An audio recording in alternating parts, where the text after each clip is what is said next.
Do you believe in the existence of extraterrestrials?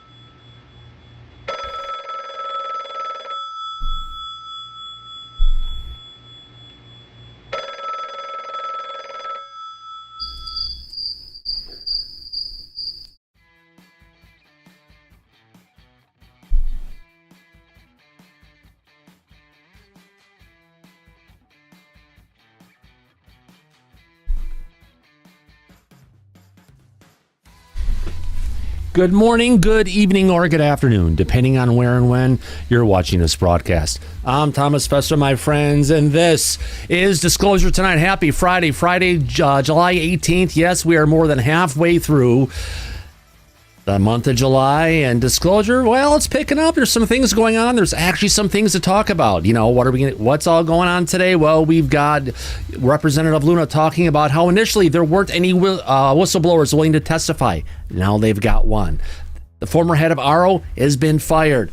And we've got Representative Burlison standing up for the UAPDA in the House. On that note, let me go ahead and let's welcome in our audience before we get this show started. Who do we have out there? We have Amiga Rules, Andy W., Anonymous Rex is here, along with Anton Ghost, April R. Coleman, Ashes on Air, Benjamin's here, along with Brian Morgan, Craig Smith, Daryl. Good to see you, my friend. Eliza Teal, Firefly, Frank Cathell, Freezerman, Geraldine DeRazzi, Gringo Suave's here, and we have Idaho Strong and JB. Cap K's here along with King Bull. I don't see Kathy or Kelly Bro with those piercing blue eyes, but I know those ladies should be showing up shortly. Who else do we have out there? We've got King Bull, Maritime Unprepared. Megan Betts is here. Good to see you along with Idaho Strong. We've got Mr. Grimlock, Mr. Joey B as well. Nance Brown's here along with Niles Guy, our resident Pitbull, my friend. Pun intended. We got PC Anderson, Peggy and her South Florida friends all the way from the great state of Florida, in Miami for that matter. Good to see you, Peggy. We got Rodney Cox, Sage Pup Sam, Shelly Montgomery. We got Silent Fallujah, Stephen Forbes, Steve Hines, and Truckin' Pawpaw, Tia Marie. Two midgets on a horse, and Wee Beastie. How about that? And we made it to the end perfectly on time. How about that? Let me let Nunya in, get her in. Let me switch over into the chat. Mike. How you doing, my friend? You've had a great fuck you week going on. I have, and considering it's fuck you Friday, I guess it's appropriate. Yeah, at least we've got you back up and running again. You lose your iPhone, you lose your life these days. Oh my God, yes. You really do. Yeah. You take it for granted until you find out the hard way. Yeah. Always write down a password and put it on the bottom of something. Put it inside a cabinet door for that just in case scenario when you hit that age and you say, what the fuck was my password? Yeah. Well, when you have a lot of accounts and a large family and it's impossible to remember everything for everybody. Yeah, I need to have a little book that you keep in your safe for those just in case scenarios. Oh, the old little black book.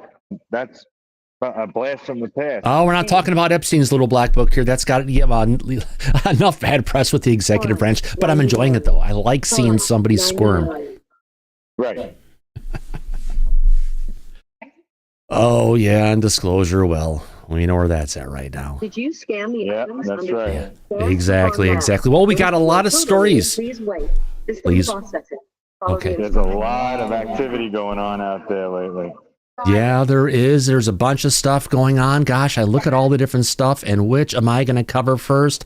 Oh, I was going to cover some of the good news. Well, it's all kind of good news today. I know it's something that I had seen earlier, and I thought I went and I bookmarked it, and if not, I will go ahead and... Where is my post from? Oh, Middle of Mayhem.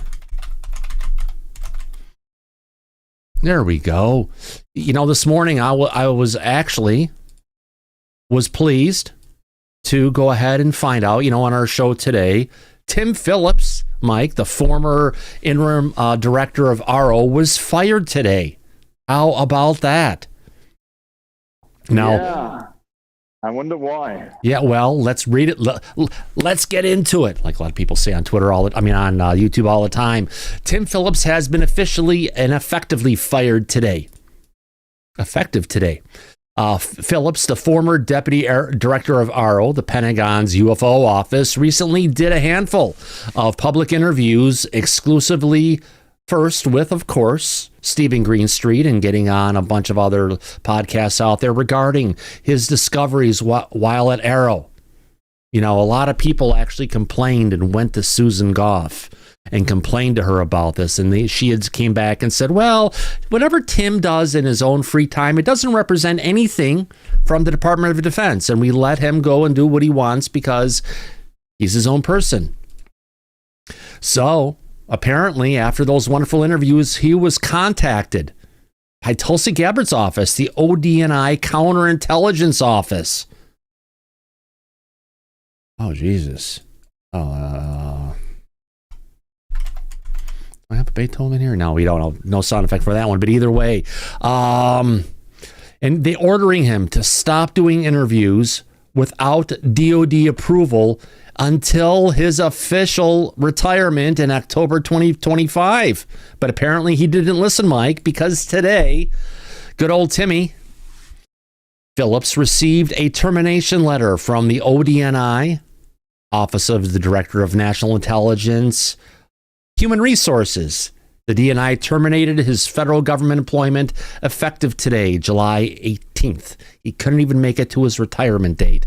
No details were provided and no appeal was allowed. Phillips states, quote, I was surprised by this action, but senior executives serve at the pleasure of the president. Oh, he got fired by the president? Maybe after 45, or he's just throwing the president's face, probably. After 45 years of honorable military and government service, which is to be debated, honestly, often in very dangerous places. Yes, working for Susan Goff is a very dangerous. We've seen enough things going on with good old Sean Kirkpatrick. I thought I would have an opportunity to discuss why I was terminated. So it was not that. Don't let the frickin' door hit you in the ass on the way out, Mike. Are you surprised? No, not one bit. Why would we be surprised by any of that?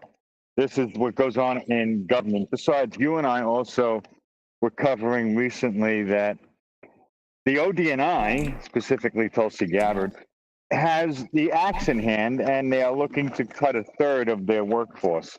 Yeah. There are huge cuts going on. So now it seems that Tim found himself under the axe and didn't take a hint of knowing when to shut up.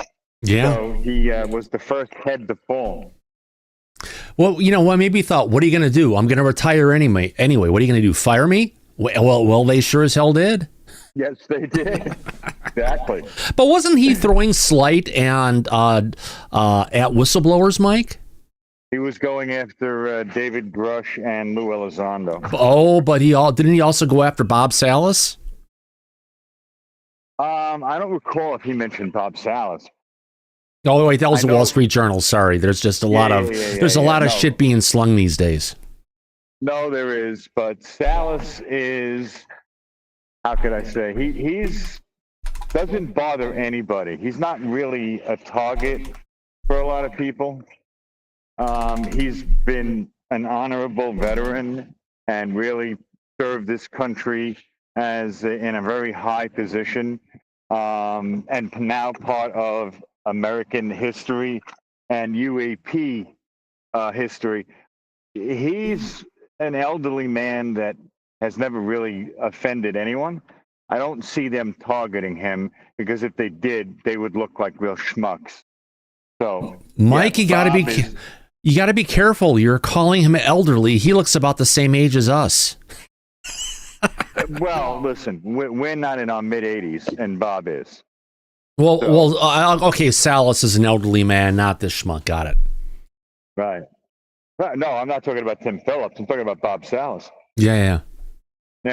So, as far as Tim Phillips, it couldn't happen to a nicer guy, as far as I'm concerned. Yeah. Mm-hmm. So good riddance. Oh God, yeah. I'd have to absolutely agree with that, my friend. It's one of those things you look at it, but okay, they got rid of old Timmy here.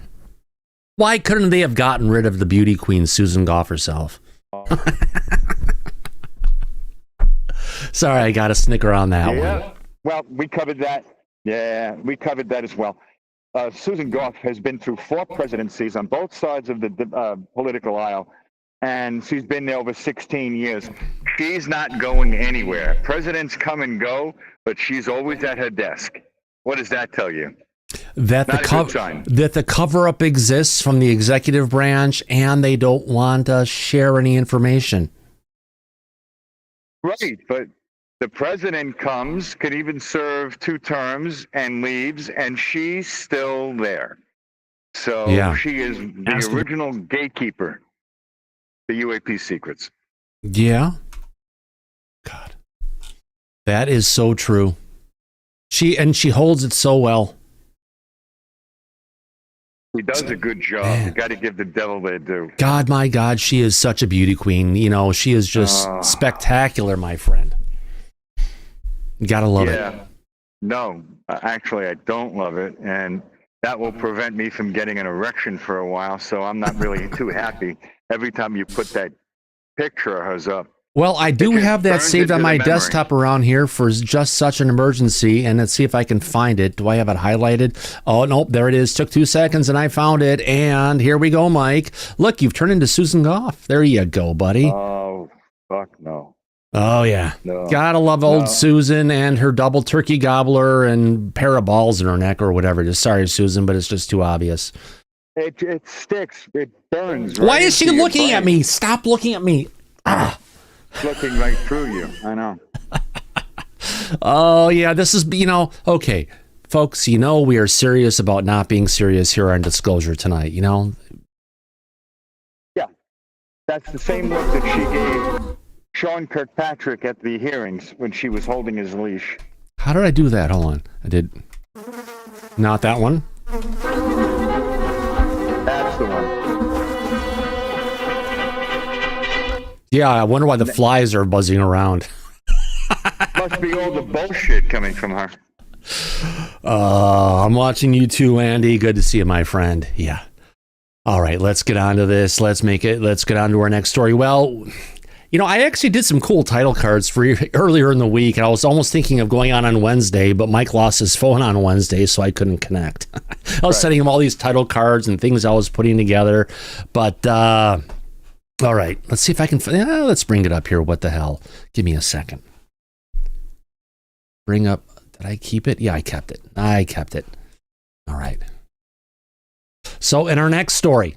Let me bring this one up here, desktop. Thomas, in our next story, Burlison demands NASA to release UFO images and videos. What? Yeah, he did. He was actually in with the new interim director of NASA. We've lost Bet Your Boots Nelson, thank God, the Amway salesman. Let me go ahead and bring this up and play this clip that just happened, I believe, on the 16th, 2 days ago. Yeah, Wednesday. How about that? Let's go ahead and play this. Got a minute clip. Ready, Mike? Yeah, ready. Let's go. Here we go. But first, I want to ask a very simple question. So Mike Gold, who is a former NASA administrator, he's come to Congress. He's spoken to us. On the topic of UAPs, and he said that NASA has untold numbers of videos and photos and things that could be turned over to the public or like a private agency or a nonprofit to comb through for using artificial intelligence to identify things. Would you be willing to work with me to make that happen? So I'm happy to work with you. Again, today is my first official day, but I've spent it with all of you. I'm having a classified briefing on Friday over at NASA. Again, this is, I think, not just you, but I think America wants to know. I'd like to get more information, but obviously I'll coordinate and communicate with you as I get into the role. Thank you.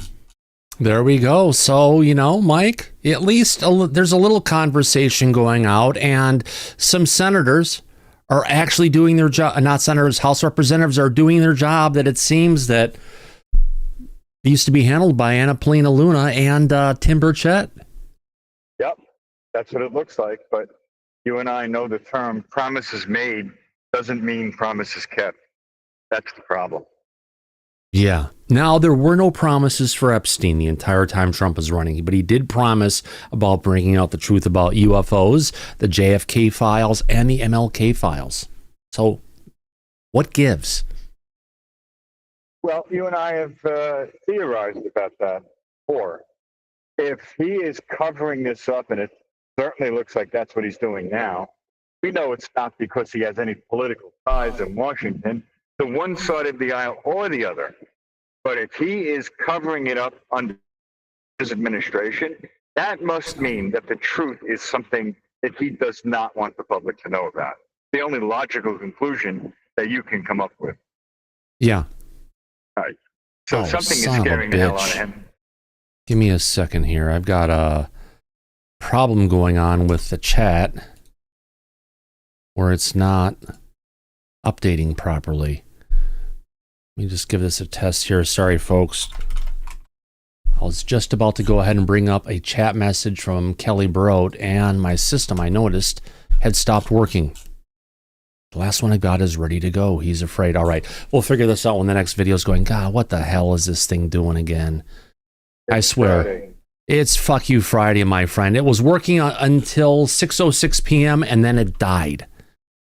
Of course it did. Oh, God, Jesus Christ. All right, let's see what else we're going to get to next. All right, next we've got, no, I don't want to play that one. Not the Annabelle doll one. I thought there was another. Okay, so our next story is coming to us from... You're on the show all the time. News Nation. I replied to this one on Twitter.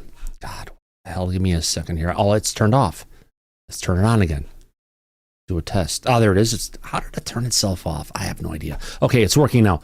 You guys want me to play the Annabelle doll one?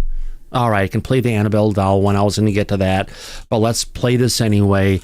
It's more right that it is wrong, but yes, did Annabelle kill her traveling companion? Coming to us from our friends over at News Nation. Now that everything is kind of quieted down in Disclosure, they are getting into the more aspects of the phenomenon for that matter. Let's get to this video here. Where are we at, Mike? Here we go. Let's play it. Actually, let's do it on full video for this one so everyone can truly appreciate it. There we go. A doll for a jailbreak. There we go. Let's get to it. Okay, here's the Annabelle video. Crowd, you asked for it. You can't blame a doll for a jailbreak, right? Or a house fire. Those are, of course, rhetorical questions, but they came up back in the spring, and we talked about. No, that's the doll right there. It's the Raggedy Andy that's the possessed one, not the one they're going to show. Just want to make that clear for everybody because I was corrected by Gary yesterday. Here we go. About them on this show when a supposedly possessed doll named Annabelle was on tour in Louisiana around the time of that mass jail escape and a plantation fire, which, for the record, she had nothing to do with. She's a doll, for God's sake. But she's not just any doll. Annabelle was the inspiration for the movie The Conjuring, which is, in fact, the most successful horror movie franchise in history. According to legend, she moves on her own, she leaves notes for people, and worse. And now some wonder whether she has committed her foulest act on record. On Sunday, a paranormal investigator named Dan Rivera died unexplainedly and unexpectedly while touring Pennsylvania with, you guessed it, Annabelle. He was 54 years old, and he had designed and built the special crate that reportedly keeps Annabelle's demonic tendencies in check. It is covered in crosses. It is painted with a concoction of holy water and paint. So where is Annabelle tonight? Reportedly, she's back at the Connecticut Museum that she calls home, but she does have another tour date coming up, October 4th, in Rock Island, Illinois, and we'll be watching from a safe distance. There we go. All right, we got it. But in the meantime, while we had this up, we had another super chat, actually, a super chat come in. It's not showing up either for some reason. Oh, this is just going so well tonight. Let's see if I get it to desktop with Thomas. Is that going to show up? No, there we go. Please mention new interest in the Skinny Bob footage. Thanks for everything you do. Yes, I did bring up Skinny Bob the other day because Skinny Bob is actually rebounding over on X. There's a lot of interest in it. There's people who've been looking at the videos and coming out and saying, Well, based on this and trying to look at different ways to debunk digital videos or something that could have been faked, they're finding out that Skinny Bob could be real. Now, I know, Mike, you're on the opposite side of the spectrum. What do you say again about Skinny Bob videos? You need more proof? Yeah, wheel the puppet out and let's see it for ourselves. That's what I say. Yeah, that's what I say. That's what you say. And we're in a standoff now, aren't we? The best way to get past this is to reach out to the audience and see what the audience says. Let's create a question here and say, Skinny Bob video is real or fake? Let's go ahead and start this poll. Let's go ahead and bring it up for our audience. Thank you very much to Mr. Grimlock for bringing this idea for a video. Let's see what our audience says. Increase the video of that. All right, let me get the noise sound effect. The pulsing logo is going. Andy W., you have your hand up. Go ahead, my friend. Yeah, I'm actually, I can't vote on this one now. After some comments from last week, my friend Laura back here, I don't know whether she'll want to say anything, but I did actually task her a few weeks ago to ask her group about Skinny Bob, and she came back to us with a reply last week. So I'm really interested to see if. But Laura you got to remember, not all remote viewing is 100% accurate. Yeah, Just saying. Yeah, but yeah, it's just it really struck me interesting over this coming out. He reminds me of the short grays that I've run into in meditation who pop up out of nowhere and try and block you. They're the cute ones. The tall ones, not so much. But he's a nice looking guy, I tell you. You know, if the Skinny Bob in the video popped up, could he convince you to take a trip into the flying saucer, my friend? He's better looking than some of the ones they portray, isn't he? So, you know, he might, who knows? Well, would you go with him or would you go with Susan Goff? I'd rather go with him. I would get an erection with him. There you go, mate. Yep.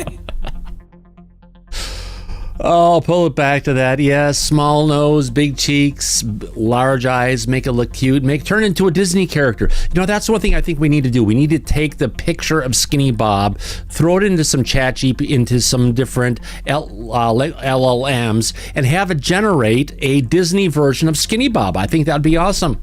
Or a Pixar version of Skinny Bob would be even better. All right. Taking a look at our audience, Mike, I am going to go ahead and shut this down. Actually, all right. Hey, Google, set a timer for 30 seconds. Okay. 30 seconds. Audience, you got 30 seconds. 26 left. Go ahead and vote. We've got 79 votes in. 80. Can we get to 90 at least, hopefully, to see where it is? But the real versus fake is dropping. So if you love Skinny Bob, come on. Vote, my friends. Vote with me. If not, you're voting with Mike. That's okay. 8 seconds left to go. 85 votes in. It's staying there at 55, 45. 3 seconds left. It's going up, going down. 80, 86, 88 votes in. Let's stop the timer and end the poll. I'll take it. I'll take it, absolutely. Final results from our audience. 56% of our audience says Skinny Bob is real. And 44% think Skinny Bob is fake. So, Mike, not overwhelmingly, but our audience did vote. And I'm going to have to go ahead and go along with it. They're saying Skinny Bob is real. Well, if that's true, then all I have to do is wheel them out and show it to the world. That's all. Just prove it. Oh, we must get the Russians to do that, because that video of Skinny Bob is from the KGB. Uh-huh. Yeah, well, whoever. They should just bring it out.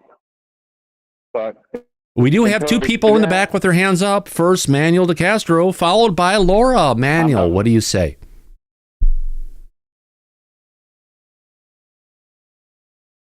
Manuel? I have no idea who Skinny Bob is. Oh. Well, there was oh, that's right. You are... Manuel is visually impaired, so we can't see the video of Skinny Bob. Skinny Bob is a video that supposedly was put together and it was came out of, looks like it's from the 40s or the 50s maybe, that was recorded and shows footage of different things, KGB logos, and it's a video of a non-human intelligence that's like a gray that's in captivity or being questioned for that matter. Not being questioned, I think, is just him more just standing there checking stuff out. But there are other videos of multiple people like Skinny Bob who are coming out and walking around. Correct, Mike? I believe so. If we go on to next, Laura. Laura, your hand is up, my dear lady. Yes, when we looked at it, and I don't even to this day know anything about the Skinny Bob other than I've seen the images. So no research involved, nothing like that. My viewer actually came back very quickly with fabrication. And interestingly enough, you had mentioned Russian. What came up was the United States was the first to the moon, but look at what we have. It was kind of a slap back to they did an excellent job in that fabrication, but really it was. Well, we went to the moon in the late 60s, early 70s, and supposedly this looks like it was from the 50s, maybe. Yeah, well, we got the whole big, here's what we have, showing off, pretending. The suit was an issue. Fabrication. Well, that's fine. Yeah, so, we could be wrong, but it was a real strong hit. If hopes and dreams were peaches and creams, we'd all be 300 pounds. Good one. That's what we got. Oh, yeah. Thank you very much. I appreciate that. It's always great to get insight from people on our back and what's going on. So what else do we have here? I got a bunch of stuff to go ahead and cover here on tonight's Disclosure tonight. Okay. This is another video that came out for what's going on. Yes, thank you for reminding me, Freezer Man, that I need to go in the back and I need to go to... where's that? Give me a second here. In-call messages, and I have to disable it. There we go. There, now we're set. Perfect. Okay. Now, if someone in the back wants to say something, Freezerman, do you have something to say? Your hand was up. It just seems to me, Thomas, that Skinny Bob, it looked too pastel or whatever, or robotic. It didn't look like it was... Or I almost want to say stop motion. I would say the alien interview with the puppet kind of back there and everything with the people in the short sleeve shirts and everything, that looked more puppet-like than what I saw from Skinny Bob, especially when he was turning his head and you saw the muscle detail and things going on in the neck. And I have someone who has chronic neck issues thanks to crashing a 1990 Chevy Beretta into a telephone pole head on. And having two artificial discs, I'm used to looking at stuff along those lines. But yeah. Hey, Thomas. It's just seems, but it doesn't seem real to me. That's fine. Everyone sees things differently. And yes, I agree. We need more proof. If there is a Skinny Bob who is dead and we have the bodies, hello, United States government, frickin' wheel him out, put him on a stage, and share it with us. Well, honestly, Thomas, if that was done in the 40s or 50s, if that was real, he is probably deceased by now, wouldn't you think? Depends on their age span, on their how long they live for. But remember, when they're inside their craft, they're disconnected from time, space, time. So it'd be interesting to figure out how long this creature potentially lived for. Michael Sokoloff, what say you? Your hand is up, my friend. Elaine Bennett said it best. Fake, fake, fake, fake, fake. Cool. But you're part of the minority, my friend. But I appreciate your feedback. Not by much. Hey, it's over 10%. I'll take that. But everyone sees it differently, and I get it. It's like, when you have a lot of a small piece of evidence and a lot of people talking around it, it's like Mike talking about those tridactyls again that you love so much. Yes, I'm such a big fan of that bullshit that they've been spreading around. Oh, come on. Yeah, You got the Booga Spheres, Mike. They've actually got some pictures came from Grant Levac from down south. And there's some videos out there of the Boogosphere, and there's actually a string that gets lighted up as they're going ahead and moving the camera and watching it, right? The next thing we're waiting for is not Boogospheres are fake, is Boogospheres create plasma energy. Must be from 0 point, it's people see stuff, they want to believe into it, but sometimes when the true evidence comes out, you never know. And no, ever, sir, I have been saying recently about some of the aliens, not what let's call us. I'm not going to call them aliens. Some of the tridactyls that we have that have come forward, that we have these CTs on, that are coming from Peru, there is a high likelihood that those are actual entities or beings, whatever you want to call it, another life form, because of the amount of the tissue, the connective tissue, everything that comes together with it is too good to have been faked. Daryl Zernick, your hand is up. Okay, now, Mike, some of the stuff is fake. What do you think Burlison is doing to himself? If you believe all this stuff is fake, and he's kind of walking through all that, seemingly believing some of it, what do you think that's doing to his credibility? Is it well, anytime you have yourself standing next to Dr. Stephen Greer, it takes your credibility and flushes it down the toilet. Let's be honest. Oh, yeah. Anytime you go to a schmuckery, I'll call it a schmuckery. That's a good one. A bullshittery or a bullshit artist, meaning Jaime Maussan, right? Yeah. You're coming into the area of clowns. It's just a reality. But remember, the only reason Eric Burlison went down to the event hosted by Jaime Maussan is because David Grush said the entities that were being shown at that point resembled entities that he had learned information about in classified settings. Correct, Mike? That's correct. You're right. So there's a little bit of truth in there, not so much, but there's some of these things that point towards we have discovered another form of life that has been on our planet for a long period of time. We don't know its origin source or anything else besides we've discovered something new. But here's the thing.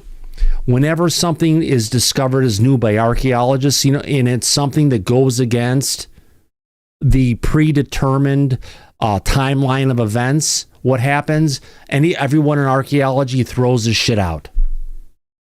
So if you've discovered something that goes against what scientists or I should say priests for this matter, have as the accepted religion of science, we're gonna say no, because this goes against the timelines, everything we have established. It can't be real. Sometimes scientists, historians, anthropologists, whatever it is, they may have timelines of what they think, but those timelines should never be what we only know. Right, Mike? You gotta have to keep an open mind. That's right. Yeah, I agree. You're right about that. Yeah. Mm-hmm. Now, a little thing, I do have a little audio clip here of Eric Burlison talking on the Redacted show about the situation, why he went down there. Let's go ahead and bring it up for our audience to go ahead and check out. Here we go. Let's play this clip. All right, here we go. At the end of the day, I was there to see that. Also, we had reports that there was mummies that were found in Peru that were alien mummies. And whenever I spoke with David Grush, who was the whistleblower from the Pentagon that studied this stuff, I was actually probably not going to go because I thought that there's no way that that's real. And he recommended that I do because he said that based on the physiology of what he's seen in some of these mummies, not all of them, some of them are fake. But some of the mummies that exist in Peru, that based on the physiology, they are congruent with what he has seen in briefings in his former. So there you go. The physiology of these creatures matches what he's seen before in briefings. If the glove fits, Mike, you must acquit. If the glove don't fit, you must acquit. Right. So if that's all true, then all they need to do is bring out the scientific evidence that confirms that these are in fact not human. And I haven't seen that anywhere yet. So whenever they're ready, let them bring that out to the world. Oh, God, yeah. I think we need to. So next thing I want to get up to, Mike, is there's been some great... Actually, before we get to it, I've got a video clip that's coming from Joe Cahill. You know Joe Cahill from News Nation, don't you? I do, yes. About the News Nation segment. We got a News Nation segment. Actually, never mind. That's an old one. All right, so we got the scoop coming from Matt Laszlo over at Askapol UAP, someone who we subscribe to and fund here from Disclosure tonight. We've got a very interesting video clip coming in here. Let's go ahead and bring this one up. All right, here we go. Burlison and Rounds in talks about adding the UAPDA to the NDAA. So Eric Burlison, coming from his position in the House of Representatives, looking to go ahead and bring the NDAA into the language in the House version of so bringing in the UAP Disclosure Act into the language of the UAP Disclosure Act before even the Senate has the ability to go ahead and vote on bringing it there. It sounds like an interesting situation here, Mike. It does, but so far, this is going to be the third year in a row that they have been unable to get enough votes to pass the UAPDA. I don't see anything changing. Yeah, that's the problem. That's true, my friend. Let me get back to here again. I can bring up the right clip. Let me turn off that one, go back there, leave this at this point. And I know I've just had it here a second ago. Let me get what happened to Ask a Poll. Let me fix my browser so I can actually see stuff. All right, let's get to this clip here of Eric Burlison talking about his collaboration with Senator Rounds from the from the Senate, of course, about, you know, the UAPDA. Let's bring this video up here. Bring this down. Let's get to it. Let's bring it up.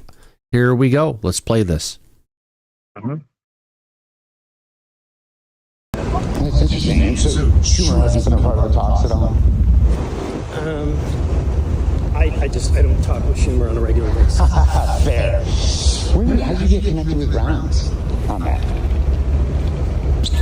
Really, I've just been talking with his staff, and I know that there's other people in the UAP stuff that talk with Rounds. So there's been a few times where we felt the need to kind of reach out to them. Oh, let's see that ended there. I think there's another video from Askapol. Let me go ahead and find that, Mike, and bring this one up. Not that one. Let me bring it back to here. Where did that go? Dang it. There's Brave. All right, let me get to this one. I know there's a couple video clips on here. All right, it's 5 minutes, 52 seconds. Welcome to the Askapol. He's got that one. So we're only gonna be able to get the full clip coming out of audio from Matt Laszlo. Let's just go ahead and play this thing from audio. Here we go. Let's play it with a picture up. Yeah.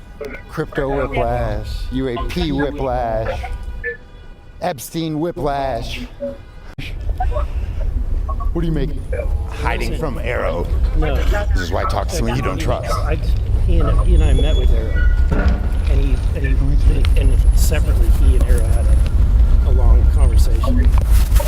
So that was just purely Kirkpatrick. I don't trust this guy, so I'm not going to. Yeah.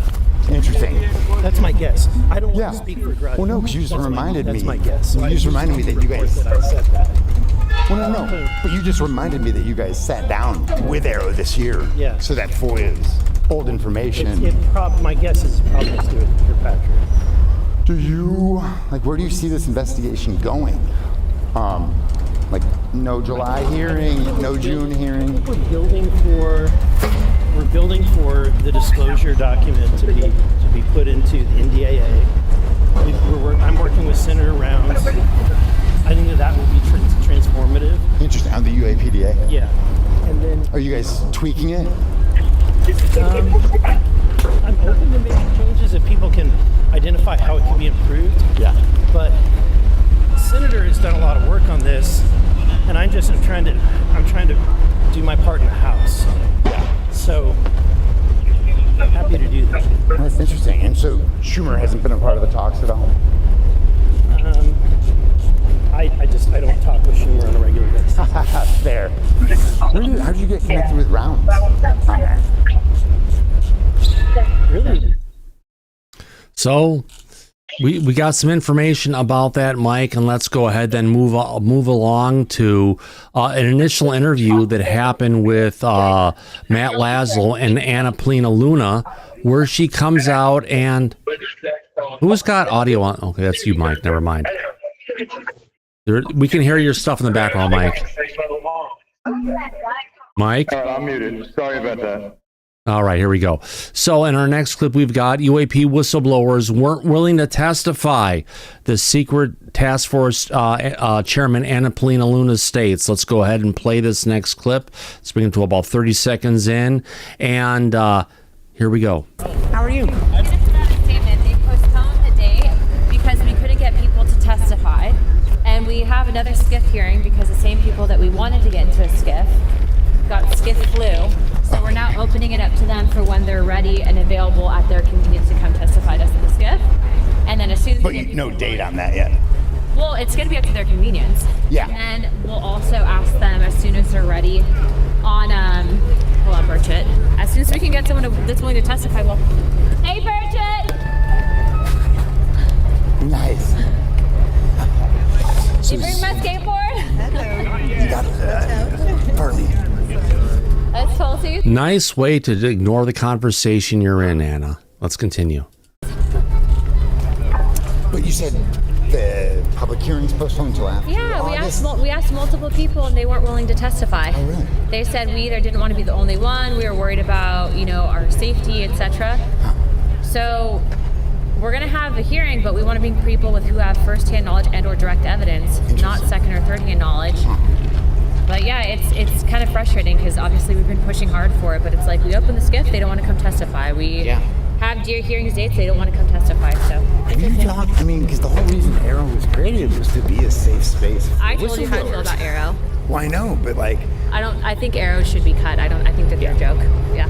But is there any way to create an infrastructure where whistleblowers feel protected? Oh, well, I think that it's going to be more on the legislation that we can push because there's still ways that people can be messed with, whether it's their clearances, depending on what it is. So.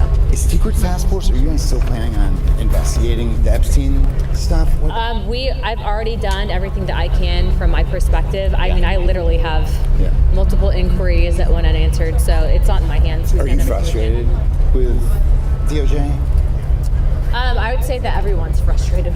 Yeah, not Senate Republicans. But remember, I've been looking into this for a while, and there was still back in, I think it was prior to February, a whistleblower that came forward that he had firsthand knowledge or secondhand knowledge that there were files being destroyed. But either which way, there's still information that they can release that doesn't implicate CSAM or victims. So you're going to keep the pressure up? I mean, everything I can, but I don't have subpoena authority, so I'm kind of, Right. Bridget! Have you asked Comer? Come on! Huh? Hold on a second. I'll see you out there. Thank you. Mike, she just said she doesn't have subpoena authority. But during the initial news conference with regards to the task force for the declassification of national secrets, right? Yeah. They had said if there were any subpoenas that were required, that James Comer would be there behind her to go ahead and bring forward anybody on a subpoena. But it sounds like that was all pure bullshit again. Yep. They don't have any authority. None. So nothing new with that. Not going to change.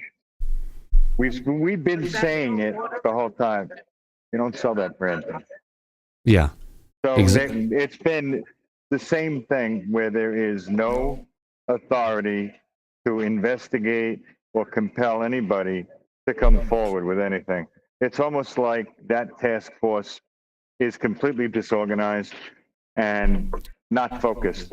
Well, if it comes down to Annapolina Luna is the lead of that task force, but it seems that Eric Burlison is like doing her job because maybe she's too busy with her kids or dealing with other parts of Trump's agenda rather than focusing on the committee she was put in charge, not the committee, the task force she was put in charge to lead. Now, remember, it's just a task force. But remember the UAP task force and all the things they accomplished back in the day? A task force can do a lot of stuff, but if the leader of the task force isn't doing their job, it's not going to do anything, is it?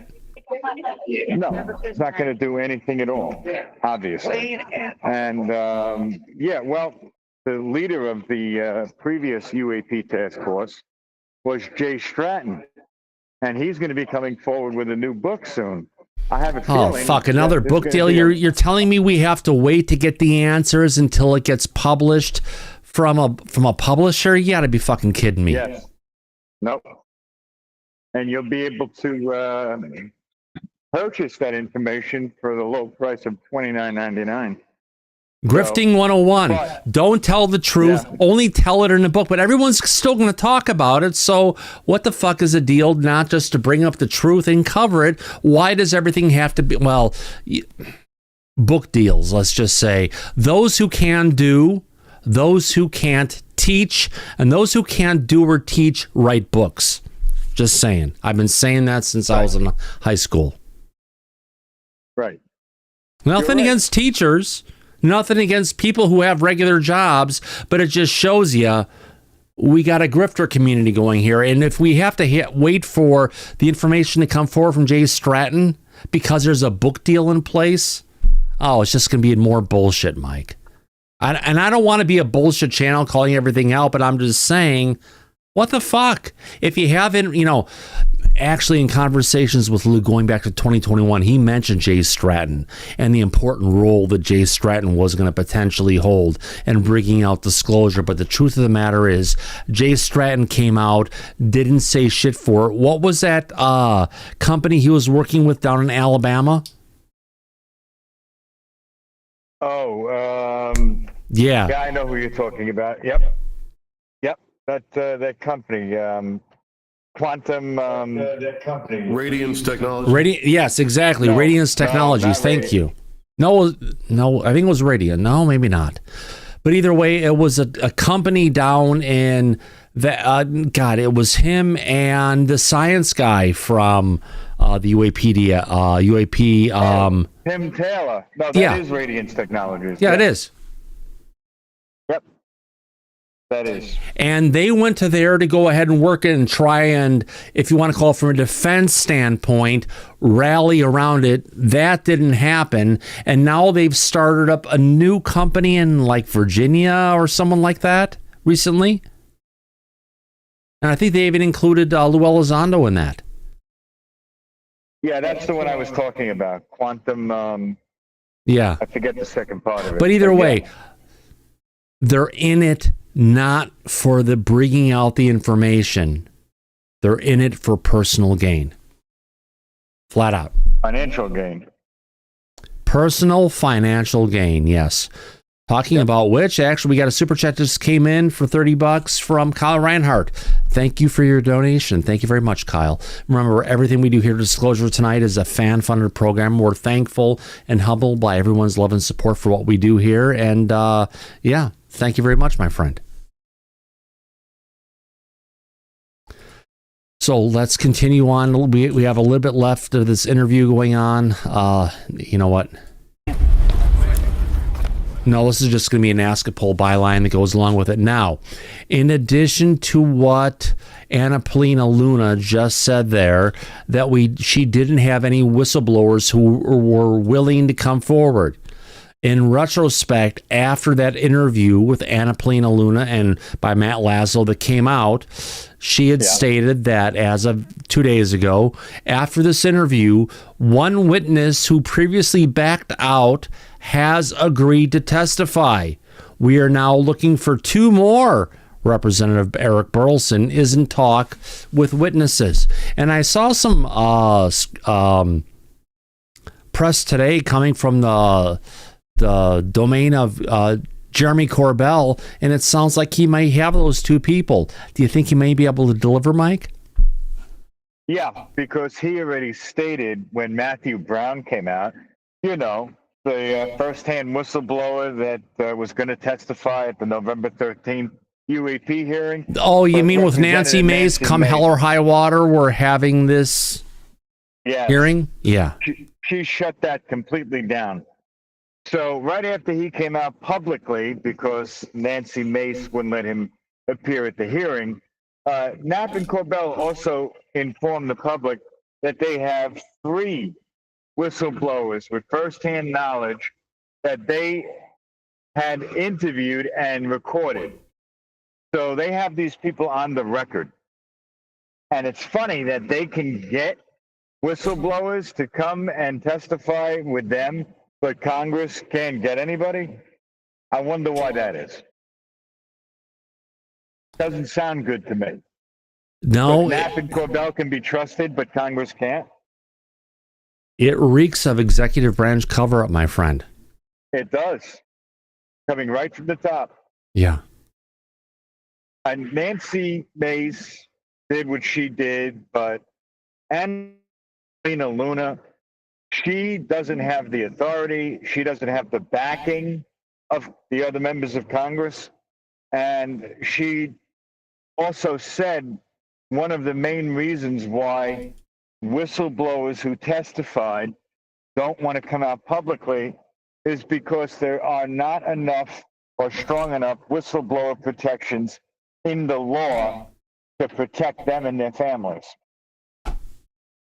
That is true. That's her excuse. It is now, true. there was some legislation that I think came out from Tim Burchett that directly addressed this, but it never made it anywhere in the House, has it? Yeah, it was one page, and we covered that as well. Oh, of And course, it was yeah. completely shut down. They would not allow that to go forward, that bill, to ensure whistleblower protections. So no one knows why. If someone's going to testify, not just about UAP, but anything for the government, you would think that they would be sufficiently protected.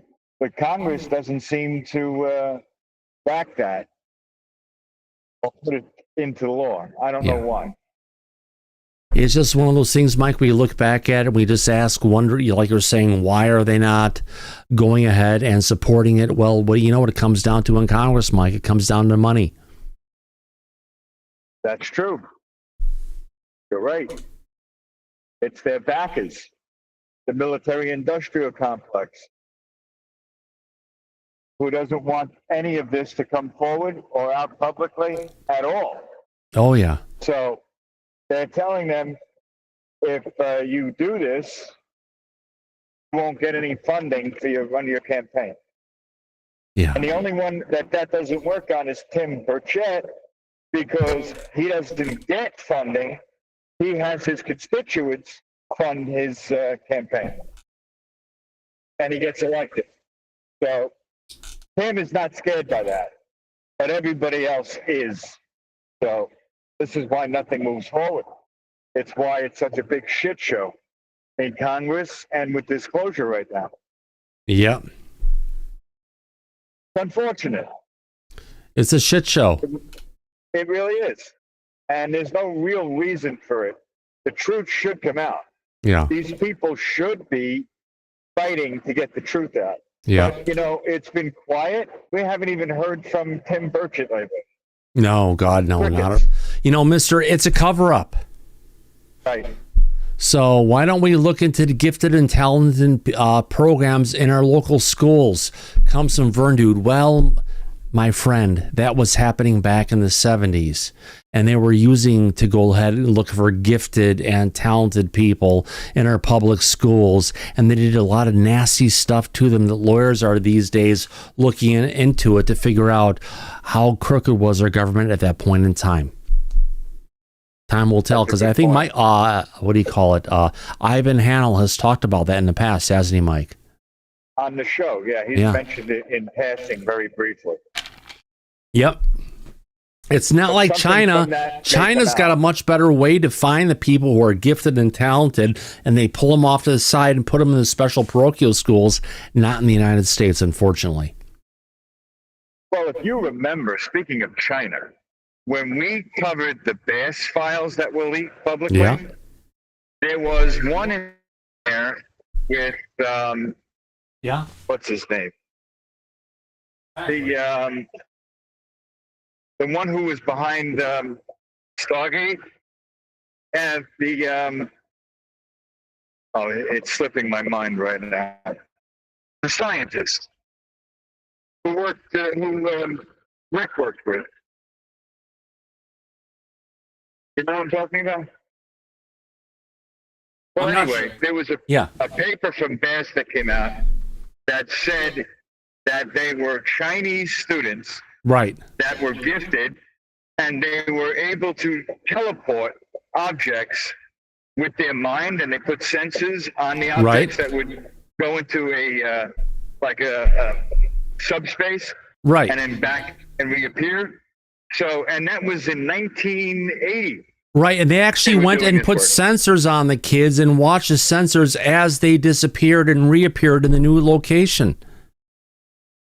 Right. And that was something that Bass was covering and did the studies on, got all the information from China, and Hal Puthoff. And they sent Hal Puthoff to China to study these students.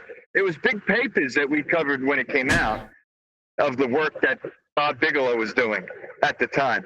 So why is it that 45 years later, there's nothing current, no information? But we knew about this 45 years ago. Explain that one to me. Yeah, it's one of those situations, Mike, when you look at it, it's just some of the things, well, you know what? It just reeks of cover-up, doesn't it? It sure as hell does. Yeah. Mike, take it for a second. I need to step away for about a minute. Okay, I got it. Does anybody have their hand up or have a question? Anybody? Andy? Someone? Darryl? Anything to volunteer? Do you think? Go ahead. Go ahead. No, go ahead, Darryl. After you go. I was just going to say what I said before. Burlison seems to be sticking himself out on like a big, oh shit, what is going on? Like, he seems to be putting himself out on a branch that can be sawed off at any time. I don't know. Oh, very quickly, Darryl, because he's not the head of the task force. The only credit he has right now is that he hired David Grush as a staffer, who he's working with. But then we're getting claims that he's making publicly about Grush said this or Grush said that. And then shortly after that, there's a correction that he puts out that, no, it didn't directly come from David Grush. So, yeah, you're right about that branch being cut off pretty goddamn quickly. It really is a shit show. He's not going to lose his seat unless he's primaried. I mean, it's Missouri, so it's deep red. So unless somebody decides to primary him, but, you know, Democrats have been known to do dirty tricks like that, primary Republicans. So. Well, yeah, but you know what? With the state of politics in this country right now, nothing like that is going to happen. We have a year and a half before the midterm elections. That's when something might change, but not now. So it's going to be up in the air from now until then. And he's creating a lot of good fodder for anybody that wants to challenge him. You know what I mean? Oh, Here I he is do. with the aliens and the big hands. Here he is with the mummies. I mean, what is striking about that is that there's not anybody really marching in the same platoon as him right now. It's just him, like a one-man band. Just seems odd. He's got Grush working for him. It's right. It's like he's been delegated all of the UFO stuff from Anna Paulina. Right. It's like they dumped it all on him because he's the sacrificial lamb, and if the shit hits the fan, they'll just leave him to deal with it. Anna Paulina Luna has been very quiet, other than what she told Matt Laszlo about the whistleblowers want to come forward because they're not protected. And they have Burlison out there. Used to be Burchett. That's who was the one that was usually talking to all the reporters. He's gotten very quiet. The last thing we heard about Burchett is on the break. They have pictures of him changing a tire on the farm. That's it. Well, Burchett was not a believer. Burchett was not a believer in the mummies, so there may be a little weird stuff going on in the background. Andy's got his hand up. Yeah, I could see that. All right, go ahead, Andy. You're next. Yeah, you just mentioned a name I was going to speak about, bring up was Burchett. He's gone completely radio silent at the moment. Yeah, he really has. And you would think that if they're trying to get whistleblowers to come forward, if they want to potentially have another UAP hearing in September, you would think Burchett would be really rallying the troops. But we're not hearing or seeing anything. So I know that Burlison was at the White House recently, and he was asking for not one, but 2 hearings to be coming forward he originally wanted it in July, but that got pushed back to September. And he wanted a briefing from the White House on UAP special access programs because they are controlled directly through the White House, not the Department of Defense. And he's waiting to hear back. He also wanted a tour of Area 51 and Wright-Patterson Air Force Base, and they said that they would approve one of the requests, but they didn't say which one. So we haven't gotten any confirmation or word. This really is a huge shit show with what's going on in Congress, Washington, and the White House. It really is. So disclosure seems to be on hiatus, on hold. Nothing is moving forward. Nothing is pending that will give us any additional information. Nothing. Now, I said earlier that Knapp and Corbell said they have 3 whistleblowers with firsthand knowledge that they have already recorded on an interview. Why aren't they bringing these people forward? Why can't we get something somewhere on this subject? If the truth is there and they have it, why the hell are they not bringing it out publicly? They need to make more books. Well, Knapp and Corbell are not, Knapp wrote, Skinwalkers at the Pentagon? Yeah, he was involved in that. Yeah, he was. But if they're making claims about recording interviews with these individuals that are waiting to come out, just bring that information out. If Washington isn't moving on its own, information, if credible, might light a fire under their ass. But they're not even doing it. See, if Thomas and I had anybody that was looking to provide any credible information, we wouldn't be waiting. It would come out publicly as soon as we had access to it. And but don't even get me started talking about Ross Coldheart now. Yeah, the hashtag shit journalist. Yeah. Yeah, the giant UFO that everybody knows about. I mean, that nobody knows about but him. Oh, all of the claims. All right, you brought it up. You brought me out of hiding in the shadows and watching the viewers increase as I'm hiding off camera, which is good sometimes. Other people can talk and have fun with it. But you're bringing in frickin' Roscoe, right? Going ahead and the shit that he just pulled, I've talked to many people in the industry. I'm not talking UFOs, I'm talking entertainment. And what Ross Coulthart did was a calculated move, but it was something that he did with regards to what he said about the Tic Tac to get everyone talking about him. Even people who wouldn't be talking about him are all talking about him. And the next thing he brings out, to pull it back a little bit more and throw it into his Skywatcher theory that he's been schlepping out there for what's going on, right? That there brings people back into, but I think it's still this kind of thing. But my sources are really good. And out of that, he's accomplished two things. One, he's gotten a lot more people talking about it. And now when Ross has a video that comes out from Reality Check on News Nation, guess what? There's a lot of people who are watching it, more than were before. Also, when Ross Coulthart now has his weekly Ask Ross sessions from his producer at News Nation, where she goes out and solicits questions on Twitter for Ross to go ahead and answer. So it's pre-recorded, but it's, well, either way, it is what it is. They get the questions, they bring it out, and they address it. So more people are going to be coming to that and asking him questions. How could you say this? How could you say that? And coming out of that, this is like a ploy you would do if you have a media platform that you have and you want to get it out to exposure of more people. And I'm the only idiot out there who's saying this, but I'm going to say from what my gut is telling me, and usually my gut is not wrong. And if I second guess my gut, I'm going to be wrong. My gut is telling me it was planned, it was executed, and it was followed through 100%. What he came out with wasn't just something that they were going to throw out there randomly. If this is how I feel, this is where it goes to. You know what I mean, Mike?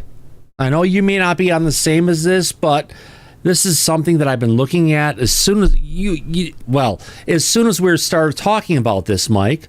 Did I not go ahead and bring it up and saying this is what my gut was telling me? You said it's not about disclosure or any credible actual information. He's turned it into the Ross Coulthart show. Bingo. It's about Ross. It's about him. It's not about disclosure. It's about what Ross is saying. And how couldn't you get more people who are involved in disclosure, involved in this conversation, all talking about him? If you take something that's tried and true as real evidence of something that happened, of an interaction between our U.S. Navy and the UAP coming from the sky, going up from 80,000 feet down to 50 feet and doing all the different stuff that they do, instantaneous movement, no effect from the field of gravity, and take that and throw it like Stephen Greer under the bus and say, well, it's humans doing that. It's Lockheed. But for the mass audience of the people who go behind Ross, and I get it, and a lot of people love what he does, but you just have to look at it for some of the people who actually think on their own and just don't listen and follow like, don't be a sheep, my friends. Look at it for what you believe, and if someone starts challenging those beliefs, don't follow like a sheep. Be a wolf.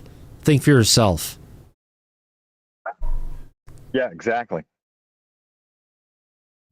And Ross was asked by his co-host, Bryce Zabel, when he did the Need to Know. And there's a new show.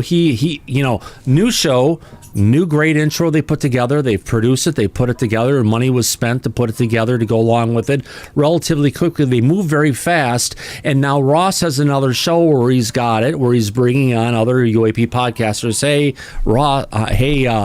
my friend. Great follow-up to the X-Files. It didn't take off like it should have, but Bryce, my friend, you need someone who's going to come in and ask the hard questions. That's where me and Mike are from. Not the hard questions, but just, if you want to call it, our own version of reality check. Right. Yeah. Good. Yeah, it's a good point. Yeah. Yeah, that's because Bryce is, look, when they were doing the Need to Know podcast, because Bryce Yeah. only did it once a month, Yeah. maybe. And Ross is under contract with News Nation. So between the stories he's doing and traveling around the world and doing interviews, Bryce doesn't have Ross to do the show with on a regular basis. So at that point, he decided to branch out and take over the, what is it, Need to Know Skiff? That's the new name of it. And get these various podcasters to come in. And when they did the first episode after the announcements that Ross had made on the previous episode, Bryce was pretty hard on Ross. He threw him under the bus. Called out that when he asked him about his sources, and Ross told him, I can't discuss that. Bryce said it sounds to him like he's talking about Stephen Greer, who was the one who made the claims that Ross was saying publicly before. So anything to do with Dr. Stephen Greer is a credibility killer. And we also know that Jake Barber from Skywatcher is one of Greer's first-hand whistleblowers. Greer said it publicly. So it's all in the Greer camp. And now Ross seems to be not wanting to publicly admit, yes, that's who my sources are, Jake Barber and Dr. Stephen Greer, because he would be laughed at. So instead, he's covering it up and saying, I have multiple sources, but I can't reveal that. Well, you and I are well aware of who his multiple sources are, and we've said this when he made these claims. Mike, we know that, yeah. Hold on. Based on our conversation, I am taking this and I am putting this out to the audience because we all have our thoughts on where this is. What I want to know is our own reality check. Did Ross's statements about the Tic Tac coming from Lockheed Martin negatively impact your belief in his source's claims? Remember, Ross has also said there's a UFO that's so large they couldn't move it. They had put a building on top of it. Now, if we have sources who are saying the Tic Tac, right, was from Lockheed Martin, right? Does that impact your belief in what Ross tells you? Meaning that the overall thought of what he brings forward may not be the truth. The sources may not be believable. Yeah, well, listen, the public has already picked up on that because they created the hashtag for Ross now on Twitter, X, stating shit journalist. Really? Hashtag. So if I go to X right now and I type in the hashtag shit journalist, it'll take me to Ross Goldhart? Yeah. Oh, I got to do this. Yeah. Hold on. So the public already knows that a lot of what he's claiming doesn't smell right. It doesn't pass the smell test. Even Bryce went after him for that. A lot of people have. We had David Fravor speaking up after that. We had Commander Chad Underwood, who filmed the actual Tic Tac video, coming forward and saying bullshit. Kevin Day. Everybody was pushing back when he made those claims. Yeah. Well, we've been going for a period of time, Mike. 66 votes in. Our audience is kind of responding on this one. I appreciate the votes that came in. We've been going about a minute and a half. And so at this point, I am going to take a screenshot of that for posterity.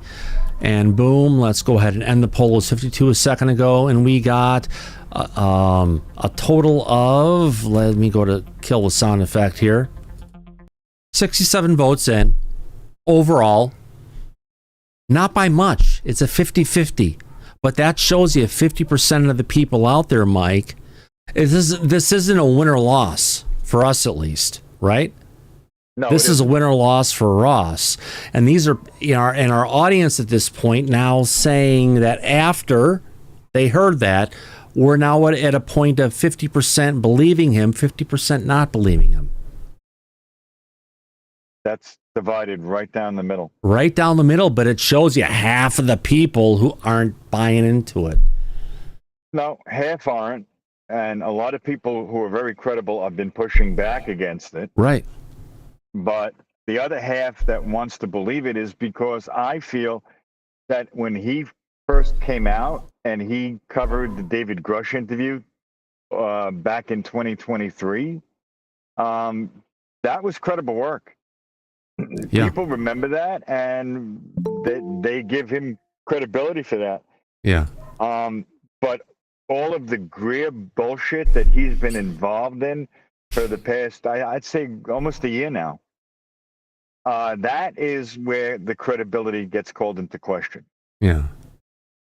Okay, from King Bullshit, that's what I'm calling this one. He goes ahead and says, or she says, wake up, people, and notice. He never reveals sources or details to prove his nutty claims. That's true. That's one of the problems, Mike. But you always hear, I come from really good sources, and I categorically believe. So not only is he hearing this information, he's also not remaining neutral, and he's believing and, well, drinking the Kool-Aid, I'd hate to say. He's drinking the Kool-Aid. No, you're right. And he's biased because he believes it, hook, line, and sinker, even if he can't back it up. That's not something you're supposed to do as a credible journalist. Right. And that's his first mistake. Look, him and Bryce did the Need to Know podcast for a long time. And I've never seen Bryce go after Ross the way that he did after Ross made these claims. It's not a good sign. And it's claims. Yes. That's I have under really good sources, multiple sources have confirmed. How many times have we heard that? Even back in 60 Minutes, but he lost his job because of that one, I heard. Right. Yep. Yeah. Mm-hmm. No, it's not Richard Doty 2.0. Linda Moulton Howell 2.0. Yeah, that's someone else said that. You know, I don't want to rake him over the coals for that matter. So all we have to say is we'll cover what he says, but take it with a grain of salt. Yeah, and we'll call it out when there's nothing to back up the claims. Oh God, yeah. Right. Yeah.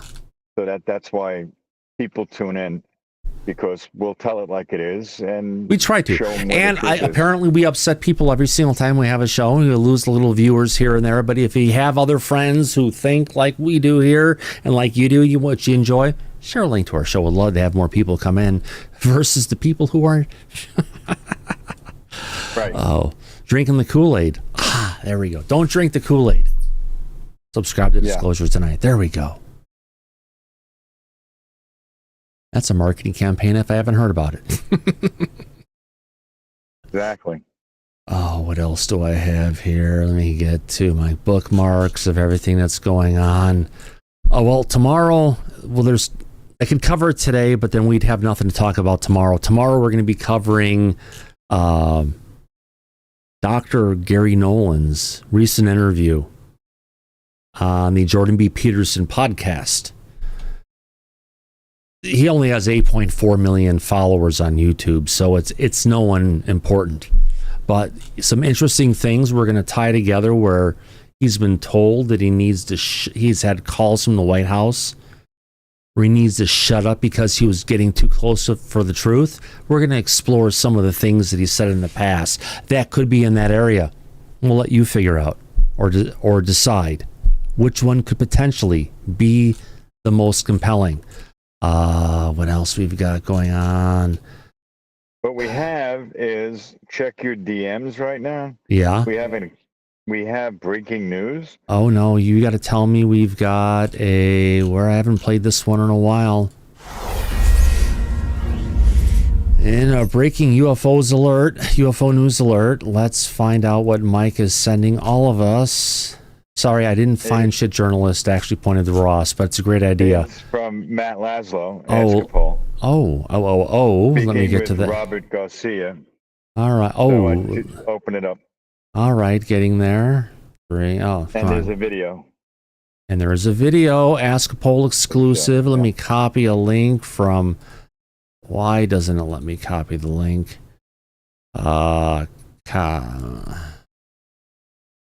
Okay, so he's got it over at Askapol, copy, link address. Let me go over to here. Let me get to there, and let me get to, hello, folks. Let's get to it. Not sensing as much interest in UAPs from GOP. Oversight ranking member Garcia tells us. He's from the House, isn't he? He is. Oh, so this is saying what Burlison is doing, there's not as much interest. Right. Which is what you and I have been saying. And the oversight committee is from James Comer, who's the head of it, that extends their reach over the Task Force for National Secrets, headed up by Annapolina Luna, which could potentially say why the UAP thing isn't moving forward, because they don't have support within the actual committee that sponsors this task force. Exactly. That's why it's dead in the water in Congress. You know what we need to do? We actually need to look up the names of the people who are in that committee. Yeah, we can do that. Oh, yeah. If there is a target of the UAP community out there, Mike, I'd say it's going to be the people, who are responsible for the shit we're seeing going on in Washington, D.C. right now. And if it's those people aren't sensing the interest, maybe they need to be made aware of the interest that's out there. It's a good idea, actually. Wouldn't that be special? Yeah. Yeah. Who could it be? Satan? Oh, my God. All right. So let's play this audio clip. But, okay, I'm going to guess the first 30 seconds are the Askapol intro. Let me, if I'm wrong, I'm wrong. Let's try. I've offered help for the audio. We love Matt. It's not a personal thing. We want to help you. We want to get you the best sounding audio because you deserve it. And you're not going to have to pay for it, because there's a lot of people out there where they love you to have that capability without increasing the amount of rig you need to carry around. But he deserves it. Let's hear it. Welcome to the Askapol UAP podcast, if you like us, that is. And if you haven't yet, and now, here's our latest. It's 30 Askapol seconds. I was correct. I checked.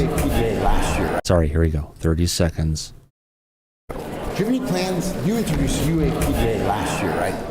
What part? The UAPDA to the NDAA. Oh, yeah. I heard we said the last one. Any plan to offer that this year on NDAA? Yeah, I mean, we're having, I mean, look, I'll be a little bit more broad. I think that, like, we're not sensing. So he asks if they're willing to look at it this year. That's the question. Are you guys looking at this? Right? It's not the answer. The question is the important part. The answer we're getting, but I'll be a little bit more broad. I think that, like, we're not sensing a ton of as much interest in the UAP topic from some of, like, the Republican leadership as, like, there was. We're not hearing. Let me get that as much interest in the UAP topic from some of, like, the Republican leadership as, like, there was, and coming from the Republican leadership. Right. Who's the leadership? Comer and Johnson. Mike Johnson, Speaker of the House. Right. Comer and Johnson. Because they're talking from the committee that they're in, right? Yes. Correct. So it's not interested in Comer's standpoint, and it's not interested in Johnson's standpoint. It doesn't cut the mustard. Plockman's, of course, from the Midwest, best yellow mustard you can get, but it doesn't cut the mustard for. I like this. Well, I don't like it, but yeah, Sir Steele. But it explains a lot. Yeah. That's why it's so dead. That's why nothing is moving forward. That's why we're not getting a UAP hearing. And as far as them trying to reintroduce the UAPDA at the end of the year, there's not going to be any votes behind it. None. Mm-hmm. So we've been saying that for the past 3 years running. It's dead. The UAPDA will not pass and not going to get it into law. And this confirms that. Yeah.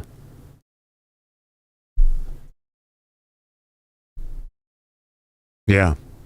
It's about time. Unfortunately. We should tell everybody to, what's that? Get a hobby? That's what Lou said. Get a hobby, come back in 5 years. Maybe something will have gone on. Right. Maybe that was the message the memo that we received that we didn't want to believe in. Right. Yeah. All right. It's certainly not going anywhere. Not in Congress, not in Washington, and not with the White House. Yeah. Let's listen a little bit more. We're halfway through. Yeah. Come on. Let's play it. So I think we're still having some conversations with our internal folks about how we're going to move forward. Yeah.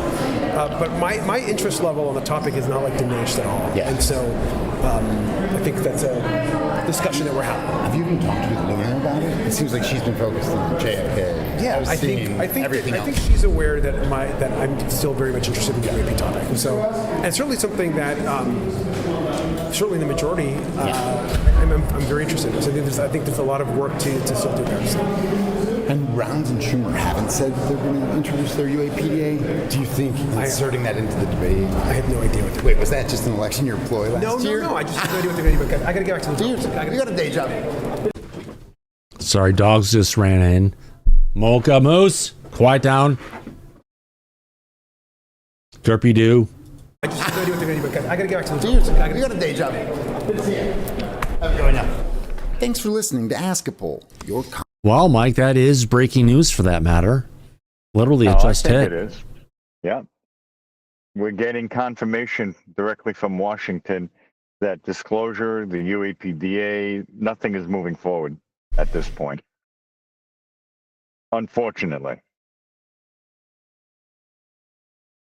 It's just because there isn't support within the committees that have the ability to add it in. So although, as our title card had said earlier before we started the show today, Burlison adding UAP Disclosure Act to NDAA, he may be trying. Hello, Artie. Kisses. Yes.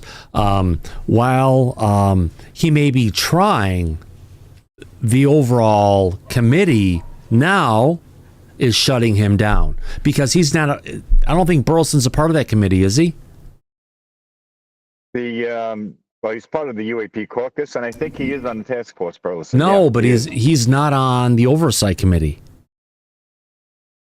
because that's where Garcia's at. Garcia's on the oversight committee that sponsors Anna Paulina Luna's task force for the disclosure of national secrets. Well, you'd have to just check that real quick. No, it is. You want to confirm it? I can't. No. So Burlison is not on the House Oversight Committee? Let's find out. Oh, give me a second here. Let me get to a different window here. Let me get to there and just get to. Let's just ask and find out. Is Eric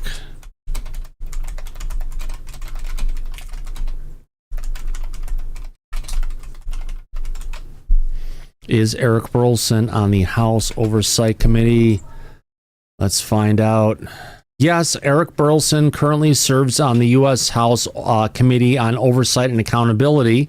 He is a full committee member along with roles on several subcommittees. Specifically, he chairs the Subcommittee on Economic Growth, Energy Policy, and Regulatory Affairs, and also sits on the Subcommittee on Cybersecurity, Information Technology, and Government Innovation. So he is a member of that committee, but it sounds like those other committee members, it sounds like, well, Garcia's saying leadership. Right. Leader of the committee, leader of the House is not really into, we'll find his exact words again, into the topic of UAP disclosure. Right. Because we know there's no support coming from the White House on this. Right. Because if there was, then they would be supporting it all the way. But because there isn't, Right. they're not supporting it. And that's where we've heard before we'll be talking about it tomorrow, where the White House reached out to Gary Nolan to go ahead and ask him Shut the fuck to up. shut up. Stop talking about it. And there's a bunch of things that it could be. Yes, Todd. I've got a IBM PS2 Model M TKL. That's you're missing the additional keys off to the side. It's a smaller one.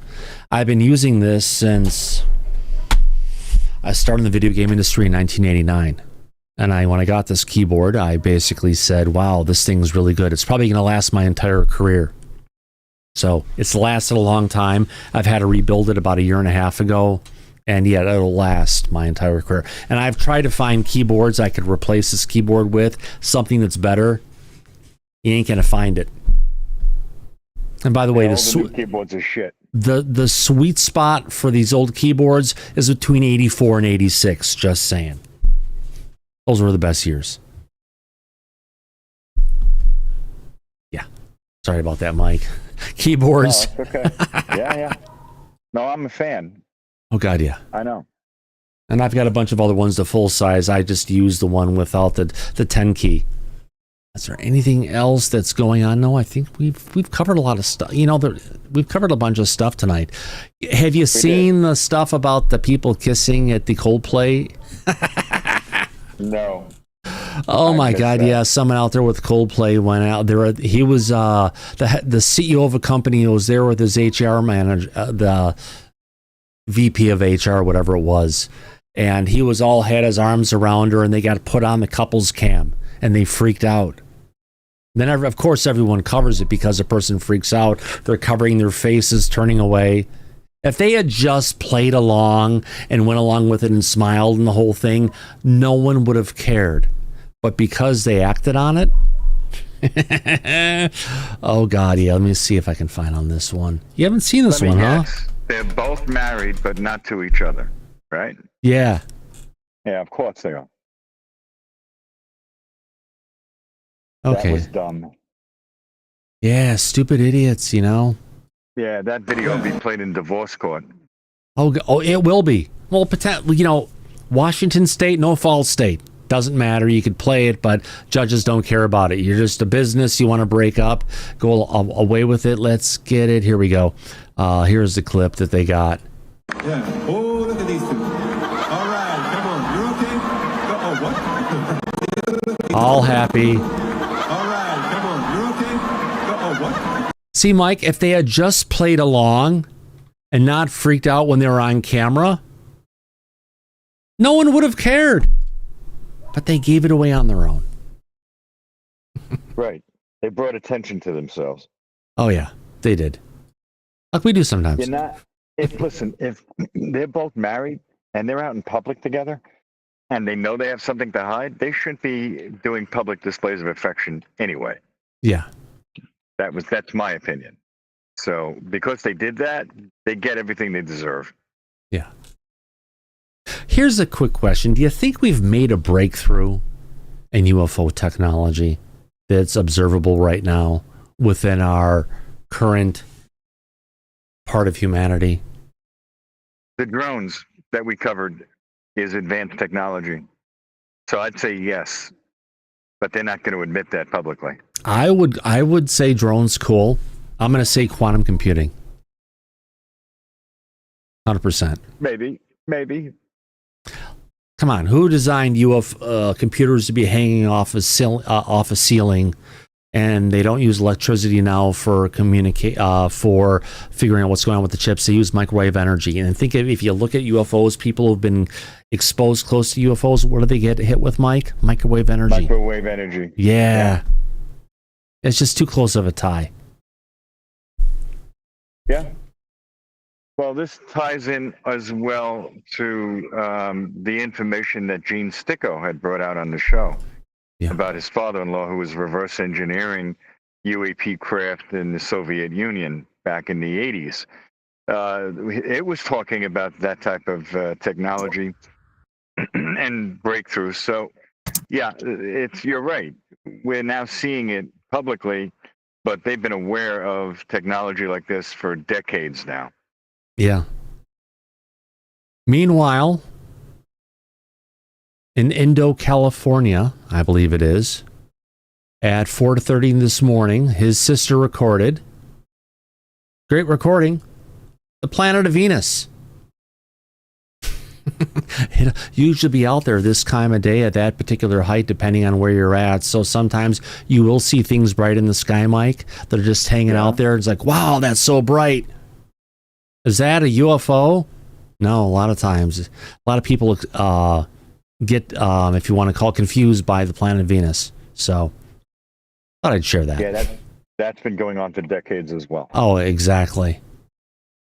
Anything else going on? All right, let's bring this out here again. Someone got a close-up picture of how their expression when they first saw themselves on camera. You gotta love Twitter. Anyone want to slice some bread, old school style? I love that kind of bread. Italian style, that rustic bread, Mike. Oh, yeah. Oh, yeah. Old-fashioned, yeah. Anything else? Don't need to see that. Let's get back to the guest. Anything else happening? No, I think we've covered a lot tonight. Oh, we have, Mike. They've started putting them in different pictures. Nice. That's going to be everywhere. Like they're on Splash Mountain. Nice. Perfect. Oh, you gotta have fun, my friend. Well, it's been a good Friday night. Happy Friday. We made it through the day. We did. It's been an interesting week and a lot of things that we caught up with today. And we have interesting things to talk about tomorrow, I believe, as well. Yeah. I would think so. We'll try at least. Good conversation. Yeah. On that note, my friends, I want to go ahead and thank our audience for their wonderful super chats today. Holy cow, a bunch of great support coming in from our audience. We are a fan-funded program, and we do our best to bring you the latest UFO news, commentary, and thoughts. And you know what? Also, your viewer opinions, because when we're stuck between each other, Mike, sometimes we need the audience to bring us to the center, don't we? We do. And it's nice of them to help out and participate. Oh, yeah, absolutely. Super chats. We had one from Mr. Grimlock. Ross is inching us closer to disclosure. Maybe not as quick as you want, but that EGG is what, that egg is what got to me. You know, the egg, I saw past it. But the shit that we saw, Mike, with regards to lately with the Tic Tac, for me, it just confirmed more than anything. At least from my perspective. Did that 2-hour special. And at the end of it, we waited almost nearly 2 hours to see that fucking egg. You and I started laughing immediately when that came out, if you remember. We actually had 8,000 people watching live as we rebroadcast that. We got in trouble for it, but it was worth it. I know. Yeah, it was. Problem was I didn't ask for people to subscribe to Disclosure tonight early enough. It happens. No, I know. Yeah. But that's okay. We had fun covering it, and now this is where we ended up. Oh, God, yeah. With Ross coming out with Lockheed and Stephen Greer's bullshit. Yeah. And his credibility going down the toilet. Absolutely. And if you're watching and haven't subscribed yet, what are you waiting for? You hit that subscribe. We'd love to have you as a regular viewer here on Disclosure tonight. And if you look at this, we've got 219 people still watching the show and only 124 likes. If you're enjoying Disclosure tonight, you got this far, at least give us a thumbs up or a thumbs down. We'd appreciate it. I know some people on TVs may have a harder problem doing that, but I will ask anyway. And thank you for all the wonderful super chats. I'll go through one more time. Mr. Grimlock, Firefly, Vern Dude once again, Kyle Reinhardt, thank you very much. Vern Dude again, third time. FaZe Will, thank you very much. And Mr. Grimlock, how about that? Many times, my friend. On that note, Mike, I appreciate you coming out here tonight. It's been a great opportunity to hang out with friends. Yes, my pleasure. It was a lot of fun. I really enjoyed the conversation tonight. Yeah. And thank you for putting all this together and bringing it out. You did a good job tonight, Thomas. Thank you, my friend. And as we usually say at the end of every episode of Disclosure tonight, eyes open, no fear, be safe, everyone, but go back to Party City where you belong. Absolutely. Take care, everybody. Love you. Y'all come back now. Here, take care. Bye-bye.